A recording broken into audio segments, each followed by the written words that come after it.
以太坊什么时候会变强势？山寨季开始了吗？比特币接近顶部了吗？目前山寨币的交易量怎么突然增加？如果你对这些问题感兴趣，请随我看下去。我们看到目前以太坊的盘面，或许很多人会认为目前以太坊走得很弱势，但其实从过往历史数据来看呢，我们目前的走法并没有不符合周期。在加密货币的交易当中呢，还有行情的判断啊，周期是非常关键的。那这也是在加密货币很大的优势。你可以看到呢，我们在上一轮牛市的时候啊，我们要突破更上一轮牛市的前高点，其实已经拖到了牛市比较后期的部分哦。我们之前突破的时间点呢，大约是在这根 K 线上面哦。你可以发现呢，我们当时突破的时候啊，其实已经到了2021年的2月。那如果我们加整整4年哦，那就是2025年的2月左右，我们才会突破前高点，它才是符合周期的。那以我们当前的盘面来看呢，我们现在不过是2025年的1月，所以目前我们没有突破，那也不妨碍我们在2月非常有可能哦，它就会来突破高点。那如果我们在2月突破的话，那它就和周期是完全对得上的。所以其实以我们当前的盘面呢，我们现在在这个位置啊，其实并没有不符合周期啊。因为以太坊在上涨的时候啊，它的速度会非常之快啊，迅雷不及掩耳。我们还可以看到呢，以太坊和比特币之间的汇率数据，确实在这轮牛市啊，从过往的表现上，以太坊它确实是比较弱势一点哦。可是如果我们按照过往的周期呢，我们也应该就会在最近看到以太坊相对于比特币变得很强势。你可以观察呢，我们先看到白色线好了。通常啊，我们以太坊的汇率呢，都是在白色线会找到最低点。像我们当时在2015年的10月呢，其实就找到了最低点。那我们把它加4年，也就是2019年的10月。那我们也确实哦，大概就在2019年的10月左右呢，我们看到了最低点。那我们再加4年，也就是2023年的10月左右。那我们在这个时候呢，其实我们离最底部啊还有很大一段的距离哦。那可见呢，我们并没有在相应的时间点去找到最底部。所以以目前的汇率来说呢，跟之前去做比较，它确实是比较弱势的。因为我们早应该在1-2年之前呢，我们就应该找到底部了。不过呢，我们可以来往前观察一下，我们过往大约都会在减半年的年底，然后一直到隔年的年初的时候，然后汇率就开始变强势。我们先从2017年开始复盘哦。我们从2017年呢，大约是在2017年的1月，然后以太坊开始变得很强势哦，相对于比特币。那我们可以再加4年哦，就变成2021年的1月开始变得强势。那我们当时呢是在2020年12月，你可以发现它并不会相差到太多。那我们可以再加4年哦，也就是2024年的12月或2025年的1月呢，我们以太坊相对于比特币就应该要开始变得很强势了。你可以发现底部跟开始变得很强势的区域其实是不一样的。但变得强势的时间点呢，它通常会延续一段时间，或许是半年左右哦。那从我们过往的数据来看呢，通常是在最后1年的上半年，也就是2021年的上半年，还有2017年的上半年。那如果到了我们这轮牛市呢，就变成是2025年的上半年，我们会变得非常强势哦。以太坊相对于比特币，那这段时间呢，也就是我们这些以太坊的持有者呢，应该要非常注意，而且应该要产生很大利润的一段时间呢。那这段时间呢，就会在接下来很快的就会发生了。我们还可以看到山寨季目前的走势，山寨季开始了吗？我们可以观察，其实以目前的周期来看呢，我们应该要已经迎接了山寨季。如果我们从过往的历史数据呢，我们大约都在减半年的年底，一直到隔年的年初的时候，就会开启山寨季啊。比如说呢，我们当时在2017年的2月就开启了，那我们加4年哦，2021年的2月往前一点点，2020年的年底到2021年的年初呢，大概在这个时间点，我们就会开启山寨季。所以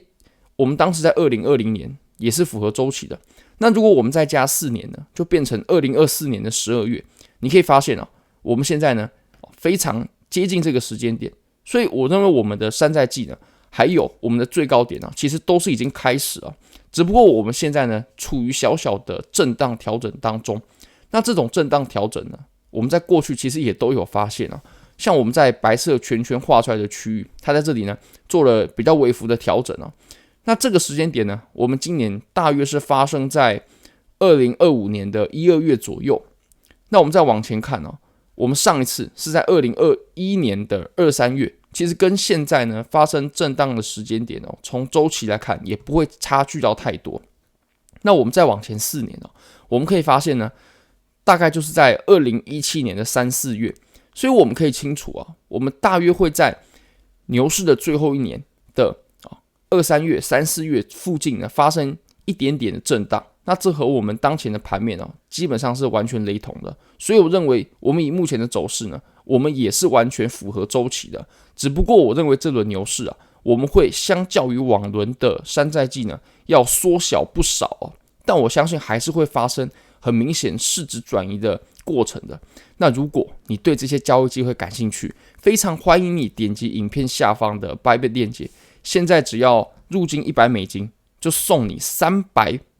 价值的 Sonic， 你可以直接卖掉，然后可以直接提币走这是非常非常优惠的活动，而且以后真的不会再有了，这个是有限时的。好，那我们再来观察几个数据，目前比特币到达牛市的顶峰了吗？或许我们可以换个说法换一种思考方式，我们目前牛市目前达到的价位是在最顶部的几趴，这个我们是可以明确算出来的。我们可以用一项指标叫做 MVRV Market Value to Realized Value， 它属于数据，链上数据，而并不是指标我们自己是不太观察指标的，但是数据呢，我认为它的有效性是很强的。我们以目前所处的 MVRV 的数值呢，我们大约大于比特币过往81%的数值也就是我们当前的价位已经是在比特币最顶部的20%的区间了。那我们以4年一轮，也就是有48个月来做计算的话，如果我们是前20%，那我们现在呢，也就是大约在最顶部的8到9周左右，已经是8到9个月，我们目前所在的价位呢，已经是最顶部的8到9个月咯。如果我们以比特币的价格来去观察的话，你可以发现如果我们把最顶部的8到9个月的时间段呢给画出来其实我们已经大约是在这种区间了。那你可以发现，我们离最顶部呢，其实相差的距离并不会到太多。那其实现在就开始分批的卖出，我们分批9个月卖出，有没有不对呢？其实并没有不对因为这种做法虽然你损失了一些利润，可是你换到的是比较低的风险。那还有另外一种做法也就是我自己会采取的做法。那我个人呢，给我自己定的标准是要在最顶部的5%的时间段内，然后来卖出。那最顶部的5%根据过往的数据，我们就要 MVRV 来到 3.2 以上。那 3.2 呢，目前折合的价位大概是132375。那随着时间这个价位呢还会再微微的往上走。如果说我们在最顶部的5%的时间段去把比特币给分批卖出的话，那你要想4年，也就是48个月，如果是在最顶部的5%，那相当于我们是在最顶部的2到3个月的区间内把它卖出的。如果从过往的牛市周期来看呢，我们大约就是在这种非常非常短的时间就只有这2、3个月的时间，然后我们就在这个时间范围之内，我们就会把它卖出了这就是最顶部的5%大概是在这种区间我认为如果在这种区间去出货的话，那几乎就是100分从过往的历史数据来看呢，当 MVRV 大于 2.4 的时候，那表示我们牛市已经达到了最顶部的 20%。 当我们的 MVRV 如果大于 3.2 那表示我们的牛市呢已经在最顶部的5%时间段了。那我们目前比特币的 MVRV 是多少呢？其实大概就在 2.4 左右也就是我们已经来到了最顶部的 20% 的时间。那如果我们在接下来 MVRV 来到了 3.2 的话，就代表我们已经进入了牛市最顶部的 5% 的时间段了。你可以复盘过往啊，基本上只要 MVRV 来到 3.2， 那我们就会在非常绝对的顶部区域哦。那这种时间点呢，也就会是我们要分批卖出，抓住牛市最顶部出货的机会。那看完了比特币，我们来看看以太坊吧。以太坊的话呢，我们为了和不同的牛市做比较，我们取了 Z 分数。你可以发现呢，以我们目前以太坊的 MVRV 和前面几轮去做比较啊，我们目前所处的位置呢，其实都还很低哦。那就表示我们这轮牛市以太坊呢，在未来还会有非常巨幅的上涨幅度。那最后呢，我们再来看一则新闻哦。目前呢，币安上面山寨币的交易量呢，已经来到了 78%。在过往来看呢，这种交易的份额呢，交易量啊，其实已经非常份额大了。那这种时候，通常呢，很有可能是山寨币要开始起涨，要开始强势的一种信号哦。你可以看到呢，目前币安上面哦 ，Altcoin 哦，另类币的交易量哦，开始疯狂上升。那为什么我们观察币安呢？因为币安呢，它是有非常多的稳定币，那交易山寨币呢，通常都是用稳定币，然后来去交易，通常是以稳定币的形式哦。那如果我们要观察资金流入的话，其实我们直接观察币安就已经非常足够了。2025年非常有可能是山寨币牛市啊。那你可以看到呢，目前在币安上面，山寨币的交易量已经来到了 78% 了。那其实，在币安上面交易非常多，都是一些散户投资人但其实这样就足够了。其实比特币的话，如果我们只观察币安的资金流入，绝对是远不够的，因为比特币它有非常多资金流入的管道，比如说有 OTC 比如说有 ETF 有传统金融资金。那我们只观察交易所的稳定币的流入流出呢，其实就不一定准确哦。但在山寨币身上呢，只观察稳定币的资金流向呢，其实就已经很足够了。我们目前呢，山寨币的交易量已经来到了 77.83%， 那对比过去的5个月已经增长了 11% 这是很夸张的。你可以看到呢，我们从去年5月的时候山寨币的交易量占比呢，大约只在 50% 左右但目前呢，已经疯狂上升到了将近 80%。你可以看到2024年的5月，山寨币的交易量呢，不过是 50% 那现在已经上升到了 80%。在交易的世界我们常常会说量先价行，新手看价，老手看量。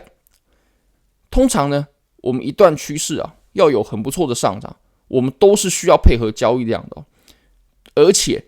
我们通常在很多的上涨趋势一开始的时候，都会看到交易量的暴涨那我们目前呢，在山寨币是有看到这种行为的。你可以看到呢，这个是 Altcoin Season Index， 也就是山寨币的指数。它统计了前100名的加密货币然后根据过去一段时间的表现进行比较。那如果说山寨币的表现比较强势的话，那分数就会比较高那反之亦然。那以目前呢，分数大概是46分，其实是比较倾向于比特币比较强势的时间点不过就只有在这种时候，我们去布局山寨币，我们才会获得非常不错的上涨幅度空间。因为我们在比特币比较强势的时候，山寨币比较不被看好的时候，去布局山寨币，那我们才有机会在最划算的价位来去买入山寨币而不是在山寨币已经疯狂开始暴涨了之后，我们才去买山寨币，那我们就已经错过了最完美的入场时机点了。那目前呢， Bitcoin Dominance 大概是 57.74% 左右，这在历史上来看呢，也是在比较高的位置。也只有在这种时候我们去布局山寨币呢，我们才会获得比较好的涨幅那就表示比特币有很多的资金，有很多的市值等待被转移。如果说比特币的主导度呢，Bitcoin Dominance 它已经下跌到了一定的程度的话，那其实从比特币转出的资金呢，也就很有限我们这个时候才去布局山寨币呢，很有可能获得的收益也会很有限那最后呢 ，CryptoQuant 的执行官他是一个韩国人他有提到在这轮牛市呢，很有可能只有少数拥有强大用力和蓄势的山寨币呢，才有机会存活下来并且它的表现呢，会优于比特币。我是非常同意他的这种观点的，因为山寨币在这轮牛市资金流入的管道和比特币其实已经不一样了。在过往的牛市里面呢，稳定币流入比特币的资金它很容易可以转移到山寨币身上。但是在这轮牛市里面ETF 比特币、以太坊有，但是绝大多数的山寨币都是没有的。而且呢，我们在这轮牛市有很多机构的资金，这些资金也不会因为比特币它的上涨幅度有限就去转移到山寨币身上，这都是在这轮牛市对于山寨币不小的利空而且我们在这轮牛市的总体经济背景呢，对于山寨币也不是那么友善因为我们在这轮牛市呢是并没有泛滥的资金，没有 QE， 那降息呢也没有降到非常低的水准所以我认为这轮的山寨币呢一定会经历很大一波考验但绝对会有很多的山寨币呢是可以脱颖而出的。比如说在这轮牛市我们就有看到 Solana 还有瑞波币，那这两个币种呢都是很有机会在这轮牛市有通过 ETF 的，那有传统金融资金的认可呢，就很容易可以有不错的上涨幅度。那还有蓄势蓄势的话呢，那当属狗狗币了。在前一段时间，川普、马斯克在竞选总统的时候，狗狗币又被炒作了一波，在很短时间内就发生了暴涨那如果你挑选的山寨币，你持有的山寨币呢，它并没有强大的蓄势，又没有获得传统金融资金的认可，很有可能就会在这轮牛市就被淘汰掉那用力是什么意思呢？也就是有很多的实用性，或者是它的生态那有些币种它的生态其实建立的不错但是活跃度很低，那这也没什么意义而且目前呢，我认为绝大多数的山寨币，它真正所产生的价值呢，其实和它的市值都是远远不相匹配的。而且你要想想这些价格波动它在上涨下跌的时候，为什么会出现暴涨暴跌呢？很简单因为这就是散户的资金。你可以发现只要是成熟的市场都不会出现这种状况的，而且机构呢也并没有去布局山寨币，所以我认为这些层面呢，大家都可以做思考好，非常感谢各位，非常欢迎大家可以帮我的影片点赞、订阅、分享、开启小铃铛，就是对我最大的支持，真的非常非常感谢各位，拜拜。